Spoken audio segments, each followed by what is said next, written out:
अस्सलाम वालेकुम दोस्तों। हमने सुना है कि बेटियां रब की रहमत होती हैं और जब माँ बाप अपनी बेटी को पढ़ने के लिए किसी दूसरे शहर भेजते हैं तो उनके दिल में एक ही दुआ होती है, या अल्लाह हमारी बेटी को महफूज रखना। लेकिन अगर एक लड़की जो सिर्फ तालीम हासिल करने के लिए आई हो अपने कमरे के दरवाजे पर मौत पाए, तो क्या कसूर उस लड़की का था या इस माशरे का?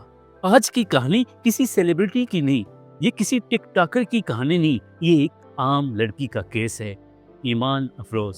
ईमान अफरोज 22 साल की एक सादा सी लड़की थी जो इंटरनेशनल इस्लामिक यूनिवर्सिटी इस्लामाबाद में पढ़ती थी। उसका ताल्लुक पाकिस्तान के शहर मानसेरा से था और वो इस्लामाबाद में सिर्फ पढ़ने के लिए आई थी। क्योंकि वो बहुत दूर से आई थी, इसलिए जाहिर है कि उसने अपनी पढ़ाई जारी रखने के लिए किसी हॉस्टल में रहना था। इसलिए वो इस्लामाबाद के सेक्टर जी में एक हॉस्टल में रहती थी। ये कोई यूनिवर्सिटी का हॉस्टल नहीं था, ये एक आम लोकल हॉस्टल था जहाँ बहुत सी बच्चियां अपनी तालीम जारी रखने के लिए रहती थी। ईमान न कोई वायरल इन्फ्लुएंसर थी, न ही कोई आवारा लड़की, बस एक आम तलबा थी। अपने हॉस्टल में रहती, क्लासेस लेती और अपने काम से काम रखती। लेकिन 19 अप्रैल 2025 रात के 12:15 बजे, उस रात हल्की हल्की बारिश हो रही थी। सब तलबा अपने कमरों में सो रहे थे। ईमान भी अपने कमरे में थी लेकिन जाग रही थी। उसी वक्त एक शख्स हॉस्टल की दीवार फांदकर अंदर दाखिल होता है। ये शख्स 1 घंटे तक हॉस्टल में छुपा रहता है। अब खुद सोचें कि एक ऐसा आदमी जिसके पास हथियार है, वो लड़कियों के प्राइवेट हॉस्टल में छुपा हुआ है। पिछले 1 घंटे से उसे किसी भी सिक्योरिटी गार्ड या कैमरे ने न देखा, न रोका।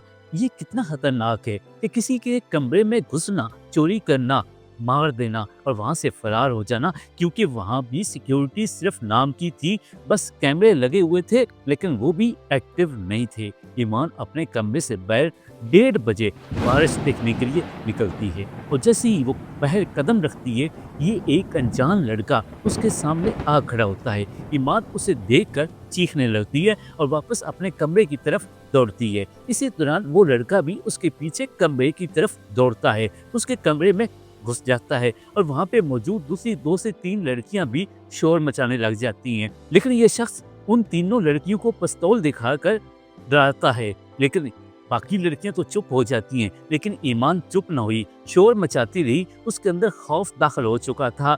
वो खुद को चुप नहीं कर पाई और उस शख्स ने उस पर गोली मारी।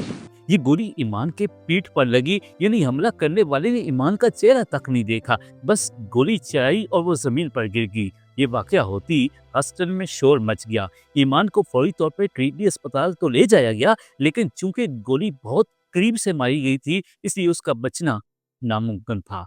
वो तीनों लड़कियां जिन्होंने कातिल को देखा, उन्होंने बताया कि वो तकरीबन 25-26 साल का शख्स था, दरमियाने कद का और सफेद सूट पहने हुए था। मजीद तहकीकात के बाद मालूम हुआ कि उसका नाम फिरोज है, जो जंग शहर का रहने वाला था। यहाँ बहुत सारे सवालात पैदा होते हैं। क्यों किया गया ये जुल्म? क्या कोई ताल्लुक था, कोई दुश्मनी थी, या ये महज एक चोरी का वाकया था? ये सब हम बाद में डिस्कस करेंगे। पहले देखते हैं, ईमान के वालिद पहले ही इंतकाल कर चुके थे। वो 5 बहन भाई थे और जिंदगी में बहुत सी मुश्किलात का सामना कर चुके थे। घर वालों को जैसी ही खबर मिली कि क़यामत टूट पड़ी, ईमान के भाई ज़ैद खान ने पुलिस स्टेशन में पहली FIR दर्ज करवाई और ये केस 302 जनी के तहत रजिस्टर हुआ। अब सवाल ये है, ईमान ने दरवाजा क्यों खोला? वो सिर्फ बारिश देखने गई थी और बाहर वो शख्स खड़ा था। जैसे ही ईमान ने उसे देखा, चीखने लगी। वो कमरे की तरफ दौड़ी और वो शख्स भी उसके पीछे कमरे में दाखिल हुआ। ईमान का शोर ज्यादा था, बाकी लड़कियां डर के मारे खामोश हो गईं और उस शख्स ने पिस्तौल दिखाकर उन्हें मजीद डरा दिया। लेकिन ईमान बाज न आई और उसी शोर में उसे धक्का दिया और फिर गोली मार दी। ये कोई मशहूर शख्सियत नहीं थी, कोई वायरल चेहरा नहीं था, इसलिए मीडिया और पुलिस ने इतनी तवज्जो नहीं दी जैसे कि हालिया केस सना यूसुफ में दिया गया था, जो कि पाकिस्तान का एक हाई प्रोफाइल केस था जिसमें 24 घंटे के अंदर मारने वाले को गिरफ्तार कर लिया गया था।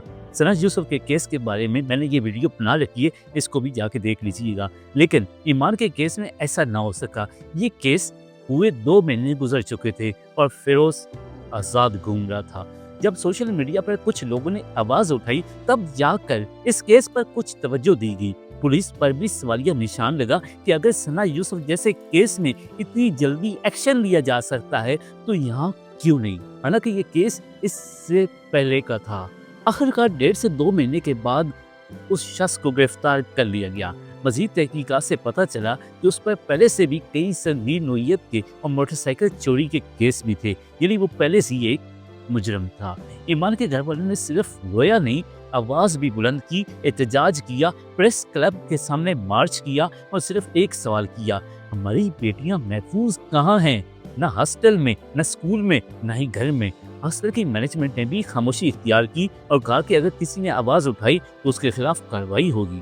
یہ شرمناک تھا۔ ہاسٹل کا مطلب صرف فیس لے کر رہائش دینا نہیں، بلکہ مکمل سیکیورٹی پرووائڈ کرنا ہوتا ہے۔ اور جب یہ واقعہ ہوا تو گارڈز نے کہا ہم تو سو رہے تھے، اور سب سے افسوسناک بات یہ ہے کہ پولیس ابھی تک مجرم سے یہ نہیں جان سکی کہ اس نے ایسا کیوں کیا۔ کچھ کہتے ہیں وہ چوری کرنے آیا تھا، لیکن ہاسٹل میں چوری کرنے کے لیے کیا تھا بھائی؟ طلبہ کے پاس نہ زیادہ پیسے ہوتے ہیں، نہ ہی قیمتی سامان۔ یہ کیس اب بھی زیر تفتیش ہے اور کوئی خاص جواب نہیں آ رہا۔ میرا یہ ویڈیو بنانے کا مقصد یہ ہے کہ ایمان کے لیے انصاف کی آواز اٹھائی جائے، کیونکہ وہ بھی ایک لڑکی تھی، بالکل ثنا یوسف کی طرح۔ فرق صرف اتنا تھا کہ وہ عام تھی اور اس کے لاکھوں فالورز تھے، لیکن کیس ایک جیسا ہے تو انصاف بھی ایک جیسا ہونا چاہیے۔ امید ہے کہ ایمان کے قاتل کو بھی سزا دی جائے گی۔ ملتے ہیں اگلی ویڈیو میں۔ اپنا بہت سا خیال رکھیے گا، دعاؤں میں یاد رکھیے گا، میرے چینل کو سبسکرائب ضرور کیجیے گا اور اپنے لائک کمنٹ ضرور کیجیے گا۔ اللہ حافظ۔